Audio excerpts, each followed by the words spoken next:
Govinda Gopal. My dear friends, good evening.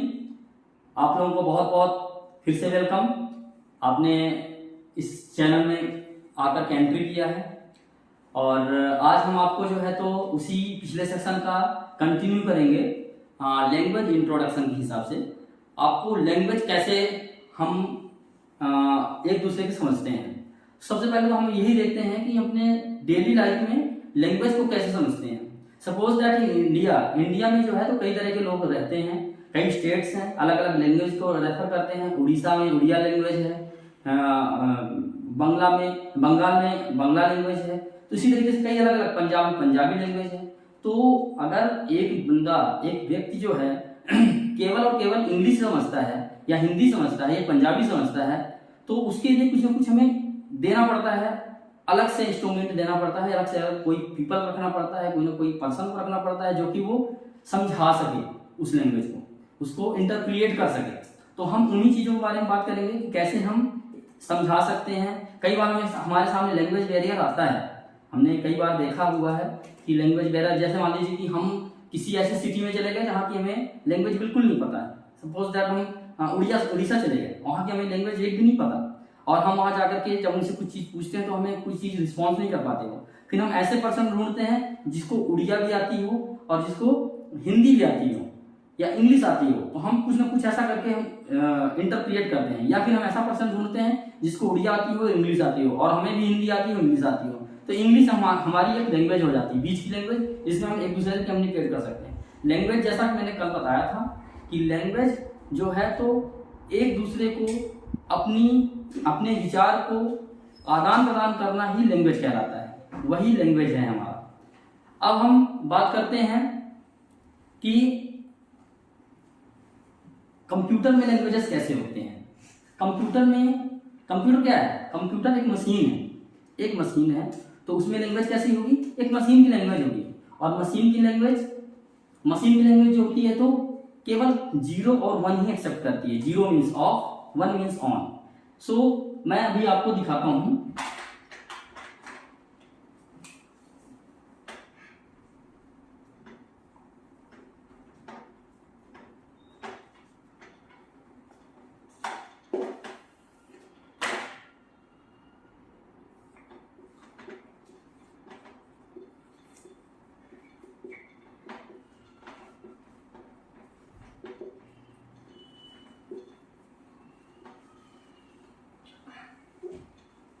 Machine language क्या होती है?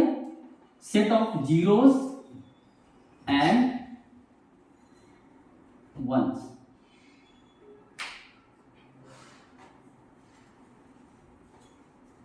Zeros and once.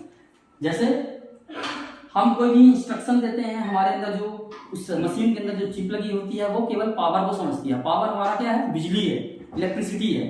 तो वो इलेक्ट्रिसिटी क्या होती है कि एक फ्रीक्वेंसी में चलती है, जिसमें 0 और 1 डिजिटलाइज होता है। 0 और 1, तो उसी के अकॉर्डिंग हमारा जो चिप होता है, अंदर जो डिजाइन किया होता है, 0 1 को रीड करके, और वो एक इंफॉर्मेशन गेट करता है, इंफॉर्मेशन बनाता है, उसी के अकॉर्डिंग वो इनपुट और आउटपुट लेता है। जैसा कि आप जानते हो कि ALU डिवाइस होता है, उसमें CPU के अंदर वो कैलकुलेट करता है, वो सारी एक अलग चीजें हैं।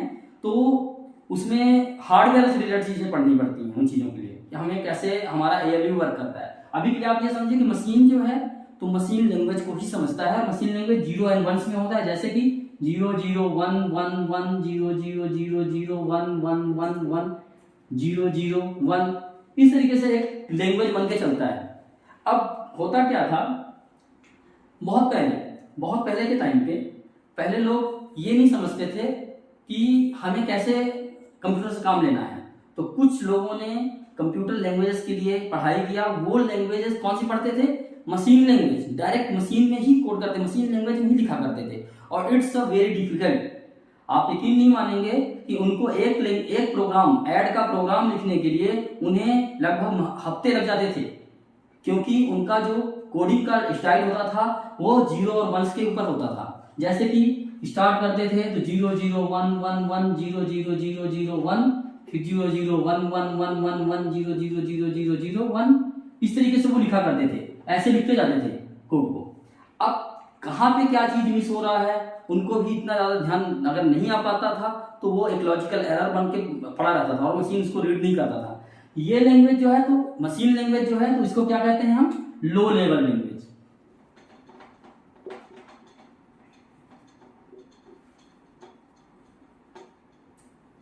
लो लेवल लैंग्वेज क्यों कहते हैं इसको हम, क्योंकि ये डायरेक्ट हार्डवेयर से इंटरेक्ट होता है। ये हमारे डायरेक्टली जो है तो हार्डवेयर से ही इंटरेक्ट होता है। हम इसको कुछ भी करें तो ये 0 और 1 पे ही लिखना पड़ेगा। हमें कोई इंस्ट्रक्शन, कोई रीडेबिलिटी, इसमें हम रीड नहीं कर सकते थे इंस्ट्रक्शन को कि हमें इसे रीड करके हम समझ सकें कि हम क्या लिख रहे हैं। क्या वही व्यक्ति जानता था जो स्पेशल प्रोग्रामर होता था मशीन लैंग्वेज का, और वही चीज वही लिख सकता था, वही अंडरस्टूड कर सकता था।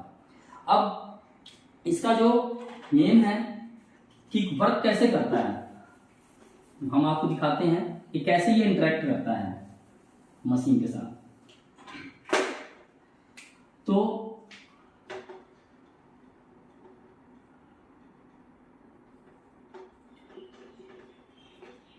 कोडिंग करते हैं हम। यहाँ पे कोडिंग हुआ 0 0 1 1 1 0 0 0 1 1 1 1 0 0 1 1 1 1 1 1 0 0 0, इस तरीके से कोडिंग हो रहा है। और ये इंटरेक्ट किया सीधे के सीधे मशीन से, और ये मशीन ने डायरेक्ट इसको एक्सेप्ट कर लिया। ये ब्लॉक ऑफ जो वो है इसको एक्सेप्ट किया और एक आउटपुट जनरेट कर दिया, आउटपुट जनरेट हो गया।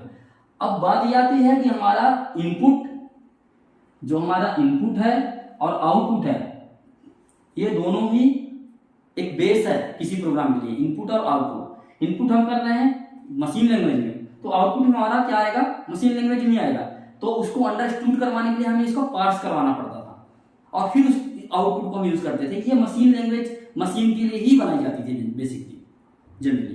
तो ये मशीन लैंग्वेज का एक सबसे बड़ा मतलब अच्छा चीज ये था कि बहुत जल्दी एग्जीक्यूट होता था, क्योंकि इसमें कोई चीज जरूरी कन्वर्ट करने की जरूरत नहीं थी। ये सीधा का सीधा मशीन लैंग्वेज में लिखा जाता था और डायरेक्टली आउटपुट इसका जाता था। लेकिन इसका जो ड्रॉबैक क्या था, ड्रॉबैक ये था कि इसे लिखने वाला जो प्रोग्रामर होता था वो फुल इफिशिएंट प्रोग्रामर होना चाहिए था। वो अगर थोड़ा भी गलती हो गया है, उसको सीखना, लर्निंग करना बहुत ही कॉम्प्लेक्स होता था इस लैंग्वेज को।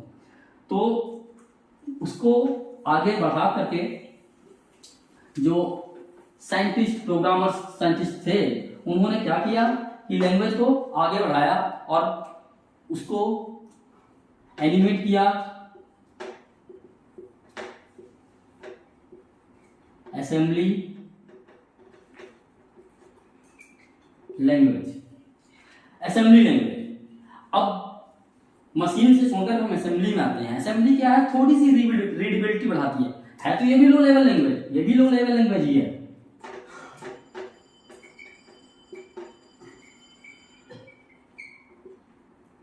ये भी लो लेवल लैंग्वेज ही है, लेकिन थोड़ी सी ये क्या करती है, एक रीडेबिलिटी बढ़ा देती है। हम रीड कर सकते हैं, हम 0 1 की जगह पर हम कुछ इंस्ट्रक्शन डाल सकते हैं। हालांकि एक इसको रीड करने के लिए हमें कंपाइलर बैठाना पड़ता है, एक कंपाइलर होता है उसमें। जैसे कि मैंने आपको एग्जांपल दिया कि मैं उड़ीसा जाता हूं और मुझे उड़िया लैंग्वेज आती नहीं है, तो या तो मुझे एक पर्सन रखना पड़ेगा जो कि हिंदी और उड़िया दोनों जानता हो, या फिर मुझे इंग्लिश सीख के जानी होगी, या फिर उड़िया सीख के जानी होगी, तब हम जाकर के उनसे इंटरेक्ट कर सकते हैं। तो अब हम मशीन लैंग्वेज को ऐसे हटा रहे हैं, तो हमें मशीन लैंग्वेज तो सीखने की जरूरत नहीं है। तो हमें असेंबली लैंग्वेज के लिए कोई ना कोई एक चीज बैठाना पड़ेगा जो कि मशीन लैंग्वेज को अंडरस्टैंड कर सके। हमारी लैंग्वेज को असेंबली लैंग्वेज समझे, असेंबली लैंग्वेज को समझ करके उसको मशीन लैंग्वेज में कन्वर्ट करे। तो एक हमें मीडिएटर पीछे बैठाना पड़ता था। तो जैसे मान लीजिए मैं इसका बेस बता रहा हूं, कोडिंग, यह कोडिंग जो है तो असेंबली लैंग्वेज में हो रही है, और कोडिंग से हम इसको जो है तो मशीन लैंग्वेज में बनेगा नहीं, है कन्वर्ट नहीं होगा अपने आप ही। तो इसको हम एक असेंबलर देते हैं, असेंबलर। ये असेंबलर क्या करता है कि इससे कोडिंग लेकर के और ये कन्वर्ट करता है, यहाँ पे ये कन्वर्ट करता है किसमें, मशीन लैंग्वेज में, और मशीन लैंग्वेज बना करके आगे ये मशीन को भेज देता है। तो जैसे मान लो कि हमने लिखा है यहाँ पे बेसिकली असेंबलर में जो असेंबली लेवल लैंग्वेज होती है उसमें हमारे पास होते हैं कुछ इंस्ट्रक्शन, मेरे को याद है, मेरे को ज़्यादा अंडरस्टैंडिंग नहीं है, ज़्यादा मैंने उसमें प्रैक्टिकल्स नहीं किए हुए हैं, लेकिन ये थोड़े बहुत उसके जो कीवर्ड्स हैं मैं आपको बताता हूँ। इसमें जैसे आपका ऐड है, सब है, एडिशन, सब्ट्रैक्शन, आई थिंक ये सारे स्मॉल में होते हैं। केस सेंसिटिव होता है ऐड, सम, सब, मूव,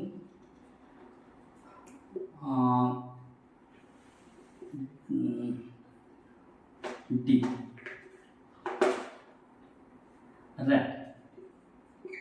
इस तरीके से इंस्ट्रक्शंस होते हैं। ये इंस्ट्रक्शन हम इसमें लिखते हैं कोडिंग में, और ये इसको कन्वर्ट करता है असेंबली लैंग्वेज में। असेंबलर जो है तो कन्वर्ट करता है, क्या कन्वर्ट करता है ये यहाँ पे कन्वर्ट करता है मशीन लैंग्वेज में 0 1 1 0 0 1 1 1 1 0 0, जितने भी हम इंस्ट्रक्शन लिखे होते हैं उन सबको वो कन्वर्ट करके और आगे पास कर देता है मशीन को, और फिर बाद में मशीन पढ़ता है। तो क्या होता है कि ये है तो कन्वर्ट, लास्ट में जाना हमें मशीन के पास ही है, मशीन ही हमारी रीड करेगी, क्योंकि मशीन, जब मशीन को हमें कोई काम करवाना है तो हमें लास्ट में तो मशीन ही देना पड़ेगा। लेकिन जो मशीन लैंग्वेज में कॉम्प्लेक्सिटी थी वो थी हमें 0 1s का डिजाइन करना, उसको अंडरस्टैंड करके लिखना, वो बहुत कॉम्प्लेक्स था।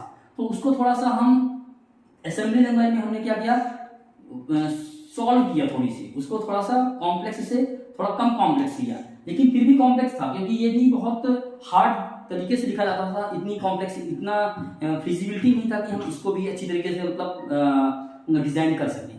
तो प्लस साथ ही साथ क्या होता था कि जब हम कोडिंग लिख दिए तो असेंबलर के बीच में तो ये एक्स्ट्रा टाइम लेता था, एक्स्ट्रा टाइम लेता है कंपाइल करने में या असेंबल करने में। असेंबल करने के बाद मशीन में लेके जाता है। अच्छा, असेंबल का टाइम क्या होता है, लाइन बाय लाइन रीड करता है, असेंबलिंग लाइन बाय लाइन।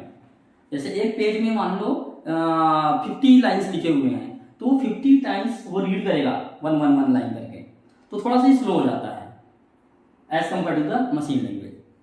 तो असेंबली लैंग्वेज जो हमारा है तो कुछ इंप्रूव वर्जन है मशीन लैंग्वेज का। नेक्स्ट,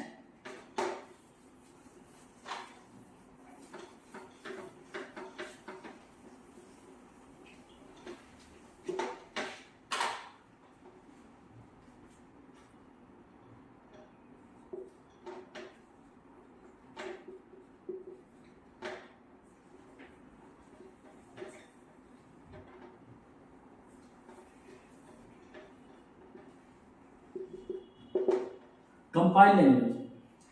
तो कंपाइल लैंग्वेज क्या है कि कंपाइल होता है, इसमें असेंबली से इंप्रूव्ड वर्जन हो जाता है। ये लैंग्वेज जो है तो इंप्रूव हो जाता है कि जो हमारे पास सेट ऑफ इंस्ट्रक्शंस है वो मैनेज तरीके से लिख सकते हैं। प्लस कंपाइल लैंग्वेज में सबसे बड़ी चीज क्या है कि इसमें हमारा स्ट्रक्चर ऑफ कोड होता है, ब्लॉक ऑफ कोड होता है, कोड के ब्लॉक्स होते हैं। तो ये भी बहुत हमारे लिए मायने रखता है कंपाइल लैंग्वेज में। और ये भी सेम वर्क करता है असेंबलर की तरह ही, आप देखेंगे यहाँ पे, बट ये हाई लेवल लैंग्वेज है।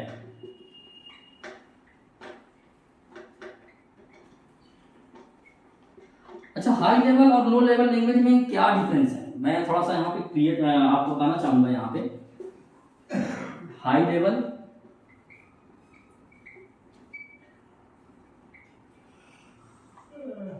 And low level.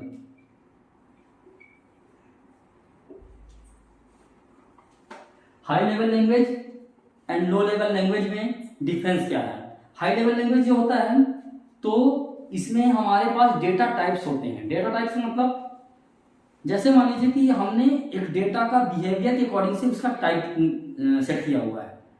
जैसे मान लीजिए नंबर है, नंबर्स हमारे लिए एक डेटा टाइप हो, एक टाइप हो गया। स्ट्रिंग है जो हम लिखते हैं, कैरेक्टर्स हैं, स्ट्रिंग्स हैं या वर्ड है आप कह सकते हैं, उसका एक अलग टाइप हो गया। जो डेसिमल्स में है उसका एक अलग टाइप हो गया। तो स्ट्रांगली टाइप्ड हो गया वो। स्ट्रांगली टाइप्ड में हाई लेवल लैंग्वेज कहलाया जाता है। इसमें ऑपरेटर्स अच्छे होते हैं, फुल पावर्ड ऑपरेटर होते हैं, फुल पावर्ड ऑपरेटर। जो लो लेवल लैंग्वेज होता है इसमें टाइप नहीं होता है। अगर आपने किसी वेरिएबल के सामने 10 लिख दिया तब भी रीड कर लेगा। अगर किसी वेरिएबल के सामने आपने नेम लिख दिया किसी का तब भी रीड कर लेगा।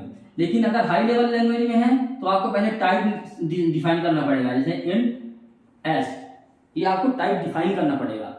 तो इसलिए ये हाई लेवल लैंग्वेज कहलाता है, क्योंकि ये मिस नहीं करता कोई भी चीजें। ये मिस कर जाता है, अगर मान लीजिए कि एस आपने पहले 10 दिया और फिर दोबारा से आपने एस स्ट्रिंग दे दिया तो वो उसको ओवरराइट कर देगा और इसको केवल रीड करेगा, वो एस नेम को रीड करेगा, इंटीजर को नहीं, मतलब उसको ओवरराइट कर देगा। तो वो क्या है, वह क्या हो गया, low level loosely coupled language हो गया। तो आई होप आप अंडरस्टैंड कर रहे होंगे इसको, high level and low level को। तो आप यहाँ पे देख रहे हैं मैंने क्या बोला कि ये हाई लेवल लैंग्वेज है। हाई लेवल लैंग्वेज मीन्स ये फुली टाइप्ड वर्जन है, टाइप्ड वर्जन है एंड फुल पावर्ड ऑपरेटर्स हैं, फुल पावर्ड ऑपरेटर्स। तो इसका जो मैकेनिज्म होता है, कैसे चलता है ये आपका यहां पे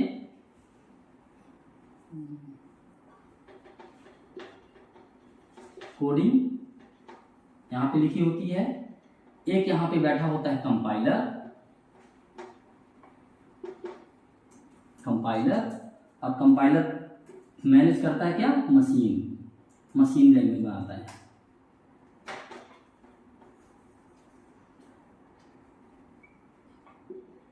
मशीन लैंग्वेज,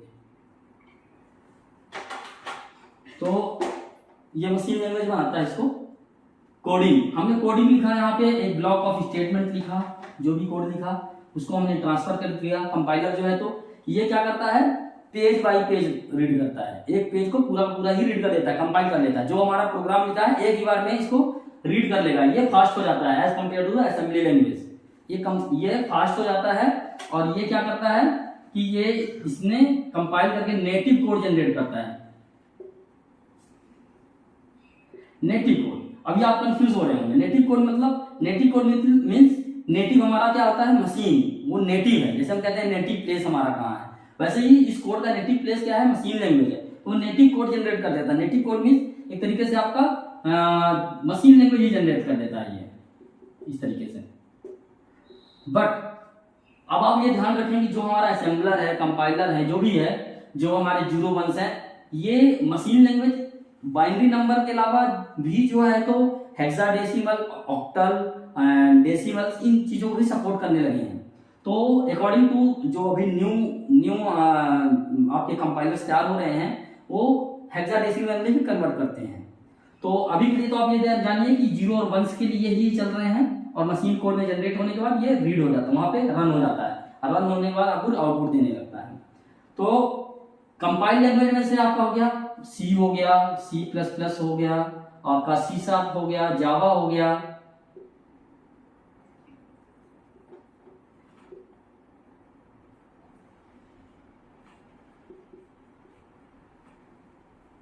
एक्सेट्रा, कई चीजें हैं। तो इस तरीके से ये आपका कंपाइल्ड कोड हो जाता है। कंपाइल मतलब आपका पूरा कोड एक ही साथ रन कर जाता है, कंपाइल हो जाता है। मैं आपको आगे के वीडियो में बताऊंगा compile time, that means running time and execution time, दोनों कैसे हम देखते हैं, कैसे चलता होता है, वो सारी चीजें मैं धीरे धीरे करके आपको कवर कर पाऊंगा। अभी के लिए आपका ये कंपाइल लैंग्वेज तक आपने कर लिया है। कंपाइल लैंग्वेज होने के बाद अब मैं आपको एक और नया लैंग्वेज बताऊंगा यहाँ पे, इंटरप्रिएटर लैंग्वेज।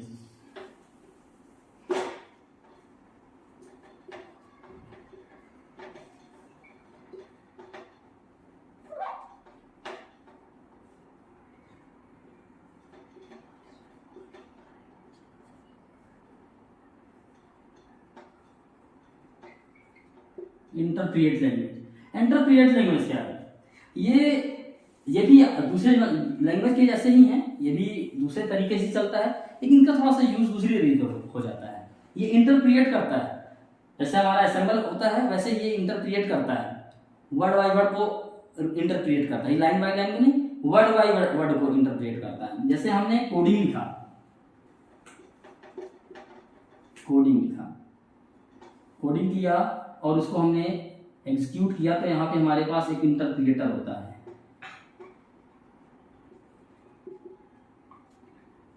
इंटरप्रिएटर होता है और इंटरप्रिएटर जो है कन्वर्ट करता है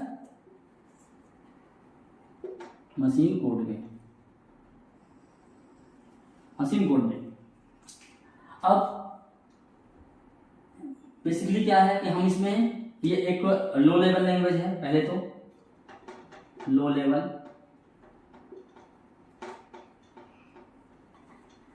लैंग्वेज है। ये लो लेवल लैंग्वेज इसलिए है क्योंकि इसमें भी डेटा टाइप हम डिफाइन नहीं कर पाते हैं। अच्छा, दूसरी चीज, हमने कोडिंग लिखा, वो इंटरप्रिएट में गया, वर्ड बाय वर्ड चेंज किया और मशीन लैंग्वेज में दिखा दिया। ये बेसिकली किसमें दिखाता है?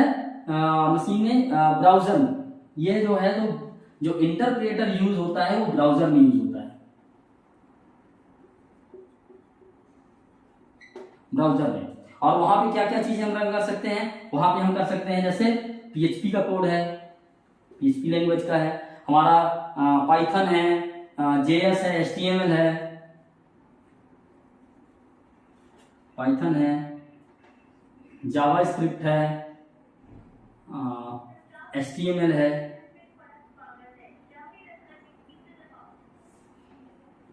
एचटीएमएल है। तो इस तरीके से हमारा ये इंटरप्रिएट लैंग्वेज जो है इंटरप्रिएट करता है इन चीजों को और ब्राउजर में दिखाता है, इसका आउटपुट ब्राउजर में होता है।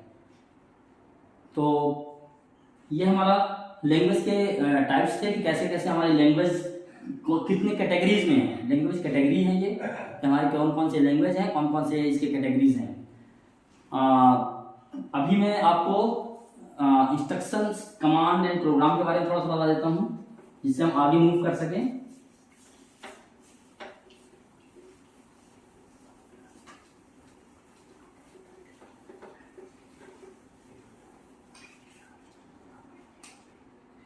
तो हमारा है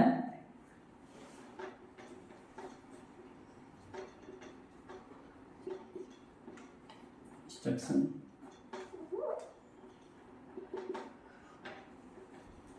इंस्ट्रक्शन,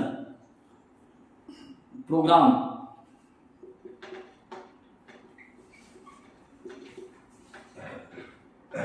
प्रोजेक्ट,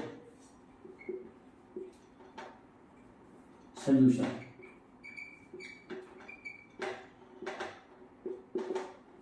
ये चार चीजें हैं, ये चार टर्म यूज होते हैं हमारे इसमें कोडिंग में और इनका अपना अलग अलग मतलब है। इंस्ट्रक्शन मीन्स क्या होता है? इंस्ट्रक्शन कमांड, जो हम कमांड देते हैं। इंस्ट्रक्शन जैसे हम किसी को बोलते हैं ये काम कर लो, ऐसा काम करना है, वैसा कर लो, उसको कर लो, तो वो हमारे लिए एक ऑर्डर्स हैं, इंस्ट्रक्शंस हैं। हम उसको इंस्ट्रक्शन दे रहे हैं कि आप ये काम कर लो। तो हम यहाँ पे क्या कर सकते हैं?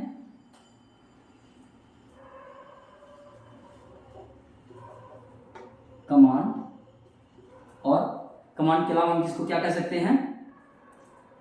User orders. ऑर्डर्स हम कमांड देते हैं या ऑर्डर्स करते हैं, उसको हम कहते हैं इंस्ट्रक्शंस। जो हम प्रोग्राम में यूज करते हैं, प्रोग्राम इंस्ट्रक्शंस को हम क्या कहते हैं? रॉ ऑफ ऑर्डर्स और commands, it's called a instruction. Now program क्या चीज है?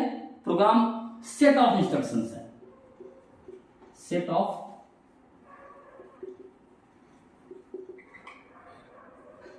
इंस्ट्रक्शंस है।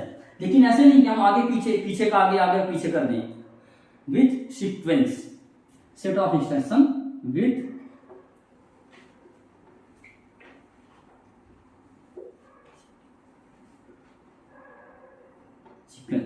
Sequence, set of instructions with sequence.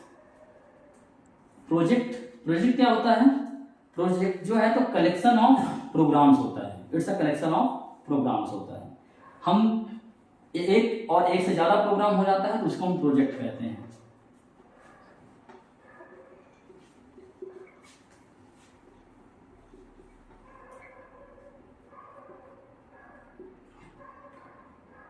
And solution क्या होता है? सॉल्यूशन के अंदर हम कई प्रोजेक्ट रखते हैं, कलेक्शन ऑफ प्रोजेक्ट्स। सोल्यूशन एक जैसे अभी हम आपको बताएंगे सोल्यूशन का क्या यूज होता है।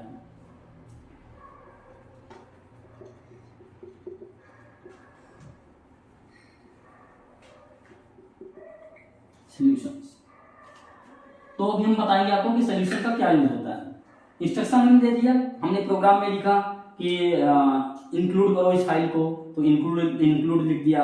उसके बाद हमने बोला कि इसको स्टार्ट करो, स्टार्ट कर दिया हमने। फिर उसमें लिख दिया कि 3 वेरिएबल इनपुट ले लो, 3 वेरिएबल इनपुट ले लो, इंस्ट्रक्शन दे रहे हैं। उसके बाद हम कह रहे हैं कि आप जो है तो तुम इसको जो है तो प्रोसेस कर दो सम करके, तो सम करवा दिया इसको। फिर बोलते हैं आउटपुट दे दो, आउटपुट दे दिया उसने। फिर बोलते हैं कि स्टॉप हो जाओ। तो these are called instructions. But हमने इतने सारे इंस्ट्रक्शंस दिया तो वो क्या बिकम हो गया, वो प्रोग्राम बन गया, क्योंकि हमने पूरा एक इंस्ट्रक्शन फॉलो किया, पूरा इंस्ट्रक्शन हमने दिया उसको विद सीक्वेंस। हम ऐसा नहीं कर सकते कि हम पहले हम बोल दें कि आउटपुट दे दो। अब आउटपुट कहां से दे देगा जब उसके पास है ही नहीं इनपुट, तो आउटपुट क्या देगा? और जब इनपुट ही नहीं है तो प्रोसेस क्या करेगा और आउटपुट क्या देगा फिर? तो हमें एक सीक्वेंस के साथ स्टार्ट। तो जैसा मैंने बताया कि आपको ये प्रोग्राम सेट ऑफ इंस्ट्रक्शंस है, सीक्वेंस में उन चीजों को सीक्वेंस में हम दिखाएं वो हमारे प्रोग्राम कहलाते हैं। अगर हमारा सीक्वेंस नहीं है तो वो प्रोग्राम पूरी तरीके से फ्लॉप कहलाता है, वो पूरी तरीके से खराब कहलाता है। इसलिए हमें सीक्वेंस जरूर फॉलो करना पड़ता है। उसके बाद हमारा है प्रोजेक्ट। प्रोजेक्ट का मैंने आपको बताया जैसे collection of program, it's nothing just a collection of program, it's just like a small bundle of the program. आप कह सकते हैं कि जैसे 3-4 प्रोग्राम हमने बनाया और एक प्रोजेक्ट के अंदर रख दिया, वो हम कहीं भी इधर उधर लेके जा सकते हैं। एक प्रोग्राम उठाएंगे, प्रोजेक्ट उठाएंगे, वो सारा बाइंडेड रहेगा, तो वो कलेक्शन ऑफ प्रोग्राम्स हो गया। Solutions means collection of the projects. Project means जो आपने बंडल बनाया था प्रोजेक्ट का, ऐसे कई बंडल्स आप एक सॉल्यूशन के अंदर रख सकते हैं, वो आपका सॉल्यूशन कहलाता है। सॉल्यूशंस और प्रोजेक्ट्स ऑलमोस्ट सेम होते हैं, बट सॉल्यूशंस का क्या होता है कि हम कई अलग अलग चीजें भी रख सकते हैं उस सॉल्यूशन में। तो इसलिए ये जो है तो हमारे एक बेस का एक प्रोग्रामिंग लैंग्वेज के बेसिक का बहुत बड़ा पार्ट है, जिसे मैंने आपको बताया है। सी लैंग्वेज स्टार्ट करने से पहले मैंने इन चीजों को आपको पहले समझाया है कि आप उनको पूरी तरीके से प्रॉपर फॉलो कर सकें। नेक्स्ट हम आपको न्यू सीरीज में, न्यू सेशन में हम आपको सी लैंग्वेज का सिंपल प्रोग्राम स्ट्रक्चर बनाना शुरू करेंगे और सी का फिर धीरे धीरे हम आगे प्रोग्रामिंग करते चलेंगे। अब हमें जो है लैंग्वेज को सीखना है और उसको कंप्लीट करना है, तो हमें थोड़ा सा फिलहाल के लिए यही समझ के चलिए कि ऐसे हमें इस तरीके से पढ़ करके और अंडरस्टैंडिंग रखना है, इसके बाद हमें प्रोग्राम करना है। तब तक के लिए नेक्स्ट वीडियो के लिए आपको अगेन वेलकम, और अभी के लिए थैंक्स और बाय।